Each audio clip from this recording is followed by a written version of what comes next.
Television সাংবাদিকদের জন্য পৃথক বেতন কাঠামো বাস্তবায়ন, অপসাংবাদিকতা প্রতিরোধ এবং আধুনিক প্রযুক্তি নির্ভর সাংবাদিকতা বিকাশে কার্যকর উদ্যোগ গ্রহণের আহ্বান জানিয়েছেন দেশের বিভিন্ন টেলিভিশন চ্যানেলের অ্যাসাইনমেন্ট এডিটর ও চিফ রিপোর্টাররা।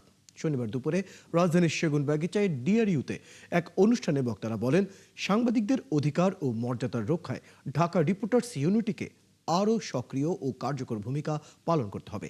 এছাড়া মূলধারা সাংবাদিকতা বর্তমানে কঠিন সময় পার করছে। সাংবাদিক পরিচয়ের অপব্যবহারের কারণে আসল পেশার ভাবমূর্তি ক্ষুণ্ণ হচ্ছে বলেও উল্লেখ করেন তারা। পরিস্থিতি মোকাবেলায় একটি স্বচ্ছ ও গ্রহণযোগ্য নিবন্ধন ব্যবস্থা প্রয়োজন বলে মত দেন বক্তারা।